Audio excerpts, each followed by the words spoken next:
दमदार 10 में आज सबसे पहले बात होगी प्रधानमंत्री नरेंद्र मोदी के फ्रांसीसी दोस्त के भारत दौरे की। पीएम मोदी का खास फ्रेंड उनसे मुलाकात करने के लिए फ्रांस से मुंबई आ चुका है।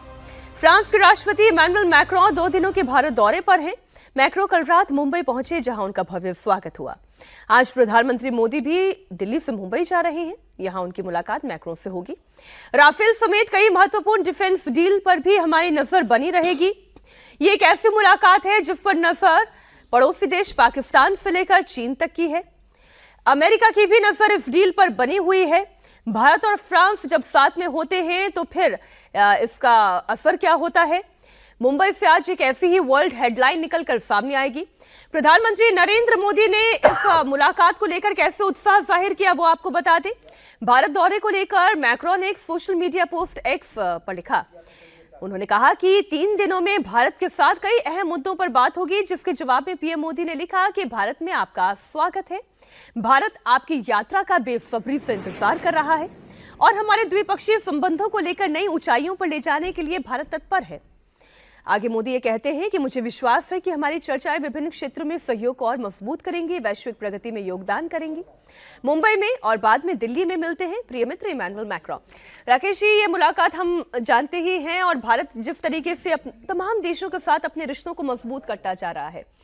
भारत ये जानता है कि अगर वो अमेरिका से डील कर सकता है तो वो फ्रांस के साथ भी रक्षा सौदे कर सकता है। वो इजराइल के साथ डील कर सकता है तो वो रशिया के साथ भी डील कर सकता है। भारत के लिए सारे दरवाजे खुले हैं। देखिए, फ्रांस के साथ डील को अब हम सिर्फ राफेल तक न देखें, बल्कि हम इस तरीके से देखें कि रक्षा सौदों को लेकर जिस तरीके से लगातार रूस के साथ उसके रिश्ते रहे हैं, उसी तरह से एक नया रिश्ता फ्रांस के साथ वो डेवलप कर रहा है।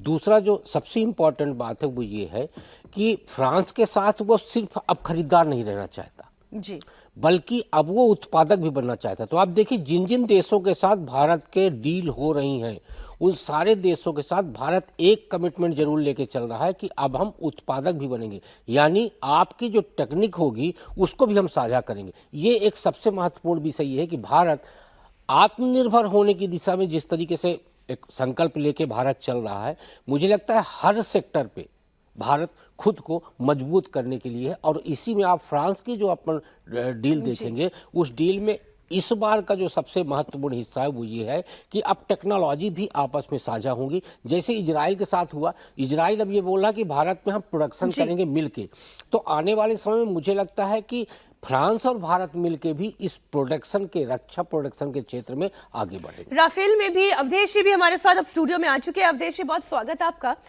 राफेल के भी प्रोडक्शन में तो ये बात पहले से ही तय है कि 60% तक की जो जितनी भी मेकिंग होगी वो टोटली इंडिजिनस होगी। यहाँ पे भारत में इसका निर्माण किया जाएगा और बाकी जो 40% है वो आयातित होगी। भारत और फ्रांस का ये संबंध कहाँ तक जा रहा है? ये तो आरंभिक पैक्ट था ना जी। जब धीरे धीरे कॉन्फिडेंस पैदा होता है तो हम उससे आगे बढ़ते हैं। देखिए, मैक्रो की जो यात्रा है इसके 3 महत्व हैं। इसका पहला दुनिया के लिए मैसेज यह है कि जिस मैक्रो से अमेरिका के राष्ट्रपति ने व्हाइट हाउस में बजाबता तू मैं की और जिसने लगातार ट्रंप के विरुद्ध बोला है जी। और डोनाल्ड ट्रंप अगर किसी को नापसंद करते हैं जिन नेताओं को, उसमें इमैनुअल मैक्रो भी हैं। तो हमारा उनके साथ भी संबंध है, हमारा उनके साथ अब डील लगभग पटरी पर आ गया है और डिफेंस डील भी पटरी पर उनके साथ भी होगा। उस मैक्रो को हम बुलाया है उन्होंने और वहां से हमने उस डील के बाद एक शुरुआत की है। सेकंड क्या है कि ये innovation year of France and India का ये 2026 चलने वाला है।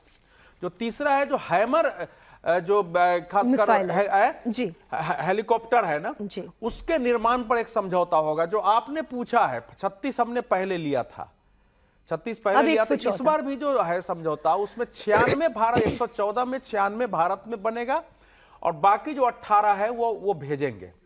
तो 96 भारत में बनेगा और बाकी इस समय हिंद महासागर में जो एक नौसैनिक युद्ध अभ्यास उसके साथ करना है, लॉजिस्टिक सपोर्ट की बात है, उस पर चर्चा होगी। तो मतलब ये इस बार और एआई समिट में वो भाग लेंगे।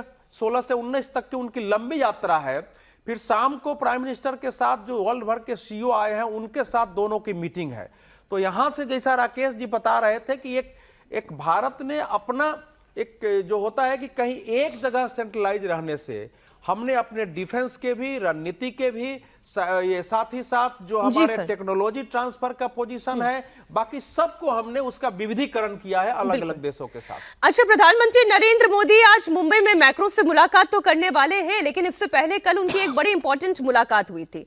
पीएम मोदी से एक और खास शख्स की मुलाकात की बात हम करेंगे।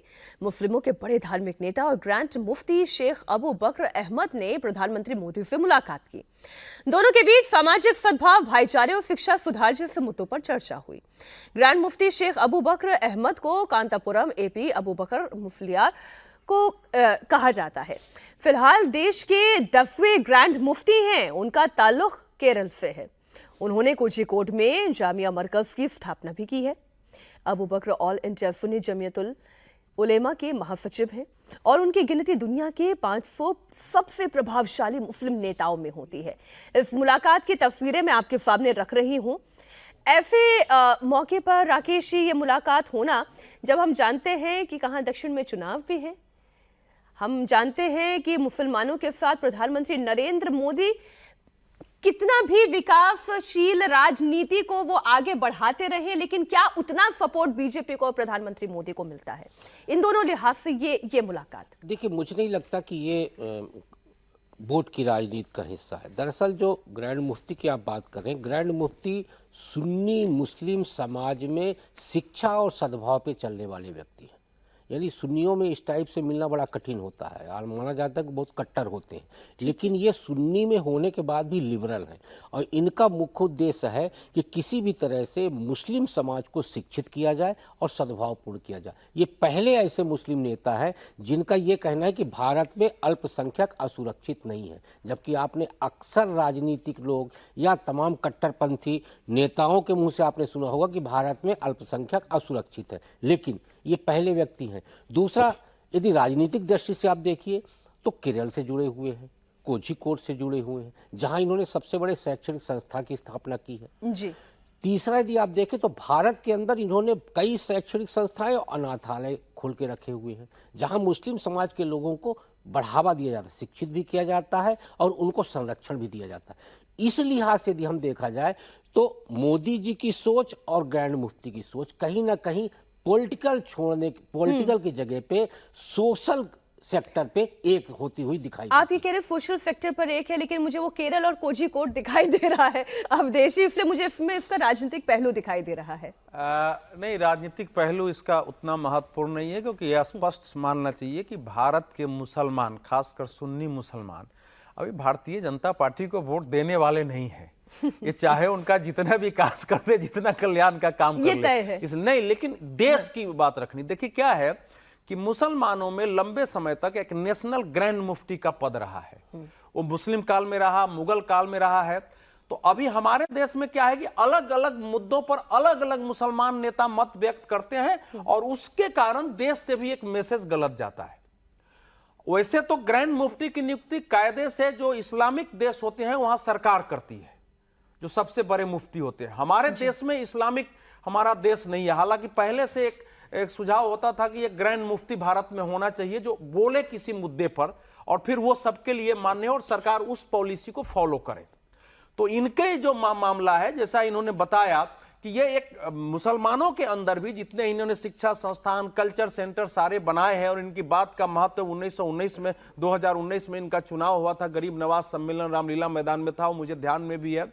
और उसके बाद से, लेकिन अब मैं सिर्फ एक छोटी सी बात सर ये पूछ रही हूं, इसका कोई इम्पैक्ट यूपी में नहीं होता, इसका कोई इम्पैक्ट इसका लॉन्ग टर्म इम्पैक्ट होगा, लॉन्ग टर्म होगा कि ग्रांड मुफ्ती को धीरे धीरे अगर महत्व मिला इस देश में जी, तो ग्रांड मुफ्ती अगर नेशनल इशू पर, मुसलमानों के इशू पर अगर कोई बयान देंगे तो वो एक ऐसा अधिकृत बयान होगा जो कि सरकार उसके साथ खड़ी हो सकती है और बाकी फिर वो धीरे धीरे वो माइंड चेंज हो सकता है। मीनाक्षी जी, यदि हम इसको राजनीतिक चश्मे से न देखें तो प्रधानमंत्री नरेंद्र मोदी जी का जो एक लाइन का स्लोगन है, सबका साथ सबका विकास, तो मुझे लगता है उनको पता है कि यदि भारत को विकसित राष्ट्र बनाना है तो उसमें हम 20% 25% हिस्से को अलग करके नहीं चल सकते। उसमें सबके विश्वास की भी जरूरत है। उसमें सबका साथ जरूरी है। देखिए, सबका विश्वास तो आप किनारे रख दीजिए, सबका विश्वास कोई भी व्यक्ति अर्जित नहीं कर सकता, लेकिन सबका साथ यदि मिल गया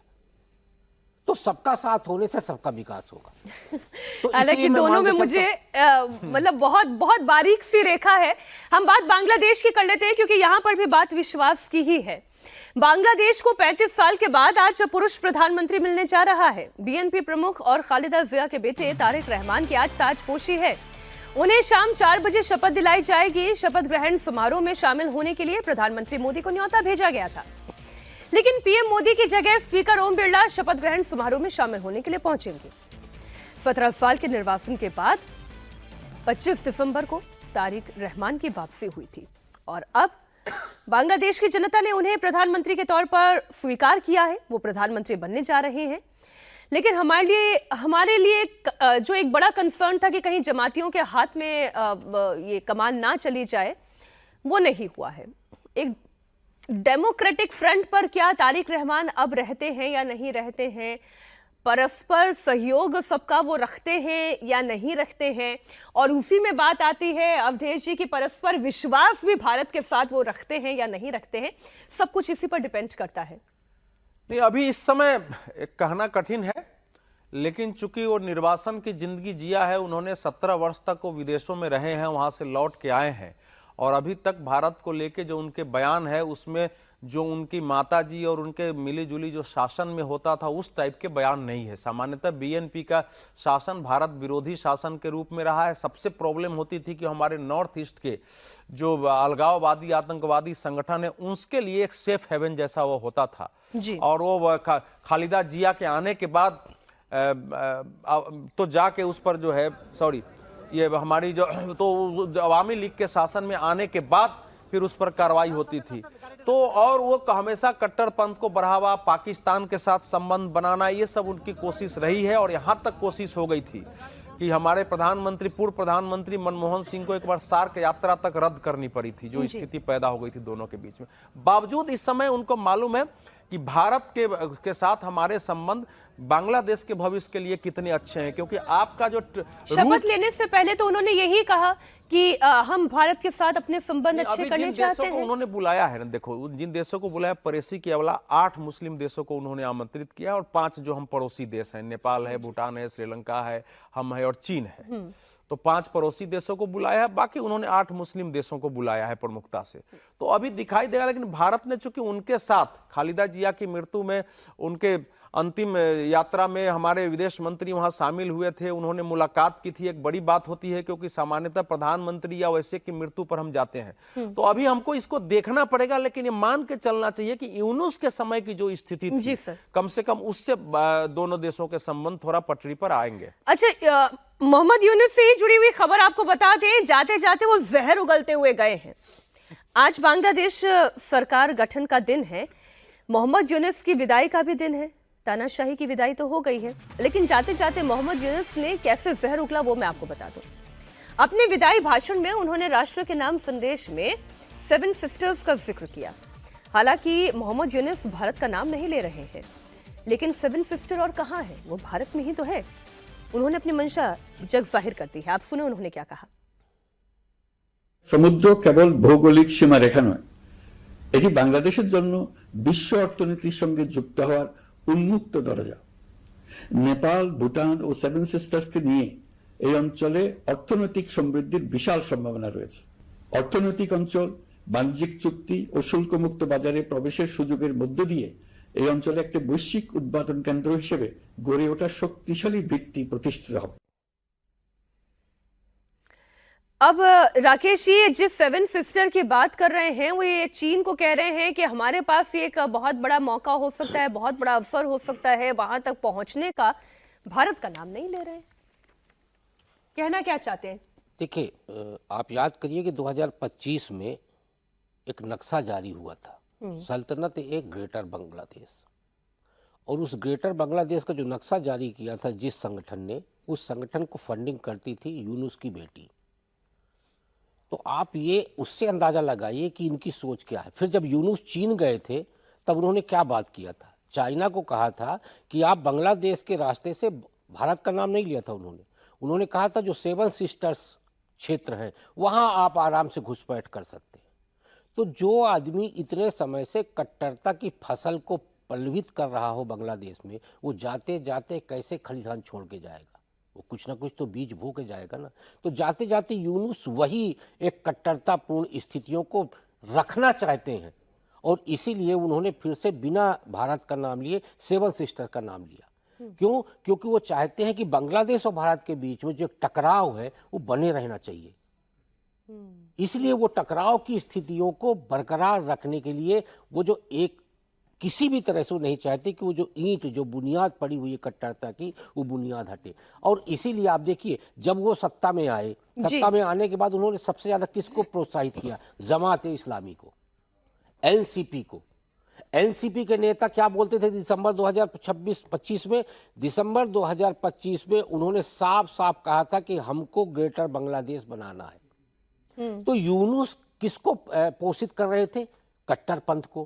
कट्टरपंथी क्या चाहते थे कि भारत और बांग्लादेश के बीच में विभाजन की स्थितियां बनी रहे, और इन दोनों के बीच में विभाजन की जो बारीक रेखा है वो है आपके पूर्वोत्तर के राज्य।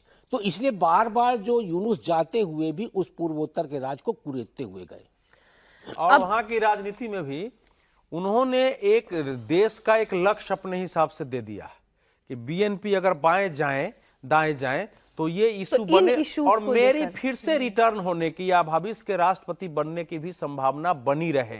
वो इन्होंने अपना एक खेल खेला है, एक छिपे हुए जब भी अस्थिरता की स्थितियां पैदा जिहादी हो गए, जिहादी जो है।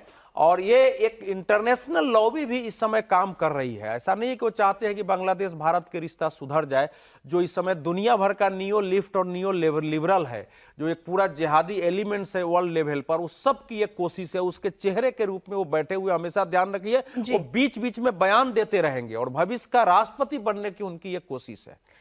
बात उत्तर प्रदेश की अब कर लेते हैं। उत्तर प्रदेश में एफआईआर के नाम पर नॉन स्टॉप सियासत चल रही है। समाजवादी पार्टी की तरफ से आज बड़े प्रदर्शन की तैयारी है।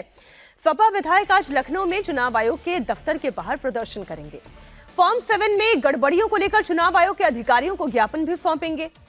अखिलेश यादव लगातार फॉर्म 7 में गड़बड़ियों का मुद्दा उठा रहे हैं और इसे पीडीए के वोट काटने की साजिश बता रहे हैं। अखिलेश यादव ने फॉर्म 7 को लेकर सवाल उठाए तो जवाब सीधे मुख्यमंत्री योगी आदित्यनाथ ने दिया। ड्राफ्ट रोल आने के बाद जमा किए गए फॉर्म 7, समाजवादी पार्टी 47, बीजेपी के 1729, लेकिन असली सवाल है अज्ञात व्यक्तियों द्वारा जमा कराए गए फॉर्म 1,28,000 हैं। ये कौन है, कौन काम कर रहा है एक्सरसाइज में? उसमें बहुत सारे नकली साइन है। डेटा में ये साफ दिख रहा है कि पीडीए के वोट की ही डकैती है, पीडीए के वोट की, और टारगेटेड डकैती है। बिल्कुल टारगेटेड है कि इस बूथ पर यह वोट कटवाना ही कटवाना है। इसका मतलब यह है कि कोई बैकग्राउंड में मैकेनिज्म है, या कोई लोग बैठे हैं जो बहुत शार्प हैं, जो इलेक्शन कमीशन या जो भी प्रोसेस हो रहा है उसका डेटा शेयर किया जा रहा है, उससे डेटा शेयर हो रहा है, तभी वो टारगेटेड कर रहे हैं। उन्हें पता है कि इस बूथ पे कटवाना है। 2,88,00,000 से अधिक लोग या तो अनुपस्थित पाए गए, या मृत पाए गए, या फिर शिफ्टिंग है। हमें आश्चर्य होता है कि समाजवादी पार्टी का ये वोट, समाजवादी पार्टी इसको जबरदस्ती अपना वोट बैंक बना करके इनके नाम पे फर्जी पोलिंग करती थी, और इसीलिए चिल्ला रही है कि फॉर्म 7 के नाम पर फर्जी काम हो रहा है। देखिए, तो व्यवस्था एक बनाई है भारत निर्वाचन आयोग ने कि फॉर्म 7 यानी 3 प्रकार के फॉर्म दिए गए। फॉर्म 6 नाम चढ़ाने का, फॉर्म 7 नाम काटने का, और फॉर्म 8 कोई संशोधन प्रस्तुत करना है, तो इन सबको लेकर। अब समाजवादी पार्टी के लोग इलेक्शन कमीशन के दफ्तर जाएंगे। अवधेश जी, पहले तो इसी पर बात हो जाए कि ये जो पीडीए वाली लड़ाई चल रही है, एक तरफ समाजवादी पार्टी है वो ये कह रही है कि भाई हमारे लोगों के नाम कट गए, परेशान बीजेपी भी कम नहीं है। नहीं, उन्होंने तो कहा है कि भाई बहुत अच्छा इस्तेमाल कर रहे हैं, कि जिसको शामिल कराना है उसके लिए फॉर्म 6 में करा रहे हैं, और जिसका मतलब जिसका नाम पता सही करना है उसके लिए फॉर्म 8 करा रहे हैं। नाम कटवाने के लिए फॉर्म 7 है इस्तेमाल हो रहा है, कि जिसका नाम कटना है, चूंकि उसमें स्थानांतरण है, मृत्यु के कारण बाकी है, उसका इस्तेमाल हो रहा है, और पीडीए का नाम कट रहा है।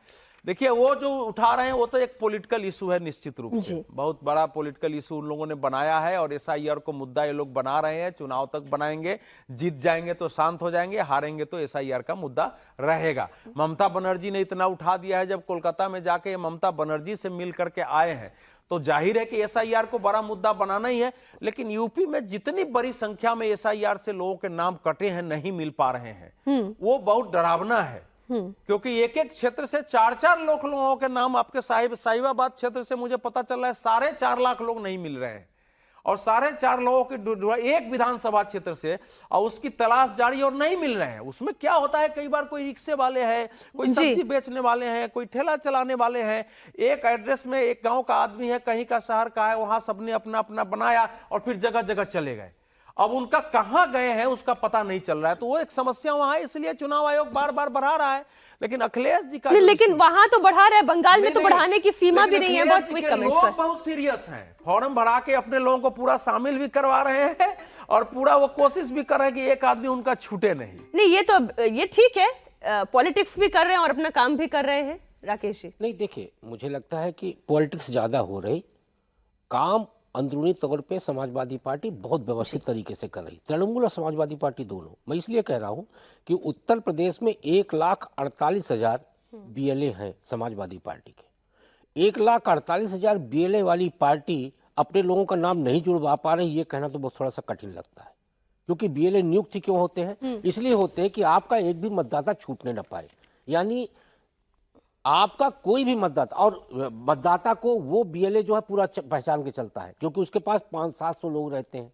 500-700 लोगों में उसको पता है कि हमारा मतदाता कौन सा है। तो ये एक सिर्फ पॉलिटिकल एजेंडा है, इसके अलावा कुछ नहीं है। क्योंकि यदि आपको चुनाव में हाइप लेके चलना है तो एक मुद्दा होना चाहिए।